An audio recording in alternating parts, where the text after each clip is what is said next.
Hey, it's your old pal Lucid Stew again. Let's talk about some more Dreams beta creations. In my last video I made a switch box and said I would make it do something. Time to get to work. The first thing I'm doing is adding a microchip to the sculpt so that I can add some logic to the switch box. When Media Molecule played my scene Abandoned Industrial Showcase during the 4th beta stream, they commented on the spotlights I used to show how dynamic lights in Dreams interact with sculpts and that they cast correct shadows. Alex remarked that he thought that they would activate somehow into, quote, nightmare strobes. Well, I didn't have anything like that set up in my scene, but I thought that was a pretty good motivation to attempt it. I already had several switch boxes planned for my abandoned industrial theme, but this moved the production of one of them to the front of my schedule. This is the switch box I built, and now I'm going to figure out how to get my stationary spotlights in Abandoned Industrial Showcase to do something cool. To allow the player to activate the box, I must first know when the player is in proximity to it, so I need a trigger zone. Once I have added that to my microchip, I need to resize the zone so that it only triggers when the player is right next to the box. It doesn't make much sense to be able to activate a switch from halfway across the scene. I also want the zone to be the appropriate shape. Our character is upright and we're mainly concerned with distance in front of the switch box, so a cube shape works nicely. You can adjust the size of your trigger zone in all 3 dimensions independently, and that allows me to get a good fit right in front of the switch box. In order to move the zone around, you have to move the gadget itself or the tab inside the zone. You can resize the zone either inside the gadget by adjusting the zone size variables or by resizing it manually like you would a sculpting tool. Then I'm bringing a controller sensor into my microchip so that the trigger zone can allow player input to affect the rest of the logic I'm going to lay down. This is very easily accomplished by setting things to detect in the trigger zone to possessed controller sensor and then hooking up the trigger zone detected output to the power of the controller sensor in the switch box. This way the controller sensor for the switch box is only active when the possessed controller sensor in the player's character is in the trigger zone. Possession mode in the switch box's controller sensor must also be set to remote controllable.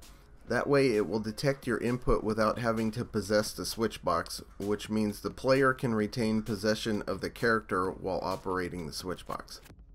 Once you've set up the ability for the player to press a button to activate the box, you still need logic to make something occur as a consequence. The first thing we want is a visual indicator that the box has been activated. In this case, we want the arm of the switch box to go down when the box is active. Conversely, to show that the box is off, we want the arm to go back up when the box is off. There are probably lots of different ways you can accomplish this. I'm going to do it by adjusting the springiness of the bolt connector that the arm is attached to. When springiness falls below a certain threshold, gravity will take over and the arm will lower. When springiness is raised back up sufficiently, the arm will spring back toward its original off position. Consequently, I will need to know when the box is switched on or off, and I will need to use that information to set the bolt connector's springiness accordingly. I can switch between on and off states by using a selector with the default set to off. I hook the square button output of the switch box's controller sensor up to the Move to Next Output Input tab on the selector. By the way, most of the time I was doing this, I was being helped out by Glitchmaster7 and ML O'Neill in the stream chat, who are both providing ideas constantly on how to accomplish things. There are certain things I did here of my own accord, but some of this is team effort, so many thanks to them, and also a share of the credit for the final product. What I want here is for one output of the selector to be set to my bolt connector's springiness off threshold. This will be default, and then the other selector output is to be set to the bolt connector's springiness on threshold. As it turned out, 10% or 0.1 for on and 60% or 0.6 for off were most desirable visually. This meant I needed to change the active output of the selector from 1 to those values. The easiest way to accomplish that was with a calculator gadget and divide. On is divided by 10, off is divided by 1.66. I'm adding a couple of nodes to the microchip so I can separate out functions and be clear about what is what. My outputs here are the on and off signal to the switch box itself, but also a signal to generally indicate that the switch is on or off, so I can use that information to cause other things to happen in a different microchip. You don't have to organize things this way. You could leave everything floating in the air or jam it all into one microchip, but that makes things a little more difficult to unravel if you run into problems. I have the new microchip open and I'm going to add a couple of nodes here so I can label my wires coming in. Once again, these represent the states of the switch box being off or on, one for each state. The first thing I want to do is use this information to change the color of all the dynamic lights in the scene from their original color to red when the switch box is on. There are a lot of different ways to do this, but the easiest is to find a way to create a color variable, set it to red, and then send a signal from the color variable to each light at the desired time. Whoa, what? Color variable? I thought Dreams used values scaled between 0 and 1 for signals. So doesn't that mean the only variables are either floating point numbers or integers? Kind of. I won't get too deep into the math or programming discussion in this video. I'll save that for another time, but I will say that we can definitely use the color picker in any gadget as a color variable. In this instance, I'm using an area light to grab the color. Jimmy Jules 153 has a video up about creating a color selector with logic. In that video, he uses the color picker in nodes to accomplish the same thing, which is a much better way of doing it. Go check that out if you're curious about how that works. I'm going to add a selector to the situation so I can control output based on the state of the switch box. Ultimately, when the switch box is off, the selector will output nothing, and the lights in the scene will be their original color. When the switch box is on, I'll be turning the power on to the red light bulb, and it will output red from its color picker to the various lights. I could have done the same thing with the selector in the first microchip.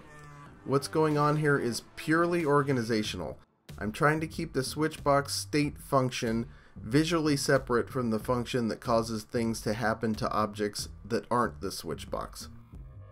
You also have to bear with me in the video for a moment because I'm figuring out how this works as I go, but I want to show this because there's some important stuff here. The selector is hooked up differently than the first. I'm running both the box on and box off signal into the selector's move to next output input. That's because I want the selector to change its output each time the box turns off or on. As long as the default is off, this will always result in the correct state. Figuring out how to get the color to change properly was not easy, but thanks to a tip in chat from ML O'Neill, we figured out some undocumented features like the ability to change certain input types. In this case, by holding down L1 for shift and pressing cross while hovering over a light color's input, you can change the way that input works.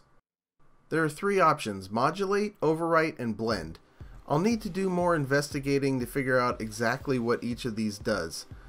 I don't find the descriptor text particularly helpful in figuring them out. What I do know is that by changing from the default modulate to overwrite, I'm able to replace the original color with the red from the color picker in my light. After I have that figured out, I need to hook up my color picker to all of the dynamic lights in the scene. If I had planned this ahead, I probably would have used wireless gadgets instead because it starts getting messy. When that's done, I start setting it up so that the lights will rotate around. I could have also oscillated the brightness and created a strobe effect, but I didn't want to get too crazy with seizure-inducing effects when I didn't have time to include a warning on the scene before the beta ended. Initially, I used a regular rotator, like so, and hooked it up directly to the lights. This posed two problems. The first is that the motion was too uniform due to the regular rotator rotating in all three axes simultaneously at the same strength. The second is that apparently when you tell a light gadget to move, gravity can act on it and it falls into oblivion. What I did instead was hook up the light to an invisible cube and then rotated the cube in two axes using an advanced rotator. Then I put a microchip on the invisible cube and added a timer and a gyroscope. The gyroscope is used to affect the way the cube rotates and also to rotate the cube back to original position when the switch box is off. The timer pulses a signal every 3 seconds to the gyroscope, changing the way it realigns, adding some extra behavior to the rotation. There are a lot of ways you could modulate the rotation of the lights. This was simple and quick. At this point I have smartened up a bit, and rather than making all of these changes to each light throughout the scene and wiring them all up, I'm making a copy of the light attached to the invisible cube with logic, and then copying that a bunch of times in 2 different colors. That way I can wire them all up right next to the logic that handles the rotation and color change. That has changed a little. For rotation, as I said earlier, I'm now using an advanced rotator. You can see I'm changing rotation in 2 axes. This was an arbitrary choice just to get it to do a little extra. A signal generator is oscillating output between a number and its negative equivalent. In this case it's something like 100 to negative 100. That causes the light to swing in a direction until the number turns negative, and then it swings back in the other direction until it turns positive, and that repeats until you turn it off. I'm then dispersing the lights to the various locations on the map where they were previously. The gyroscopes have an arrow, and that determines the objects up when the gyroscope is on. The gyroscope will then try to get the object to be upright in that direction. Depending on the strength of the force acting on the object and the strength of the gyroscope, it may or may not succeed in that task. In this case, when the rotator is active, it overwhelms the gyro for the most part and the object rotates. When the rotator is off, the gyro is free to do its job and the object returns to its normal up. Lastly, I add an evil laugh and some dark music that trigger when the switch is thrown. And here is the end result. Nightmare Strobes version 1. Still a few more beta videos to come. Expect them at about the same pace every 3 or 4 days. I'm kind of hoping early access starts by the time I run out of material. Fingers crossed, and I'll see you next time.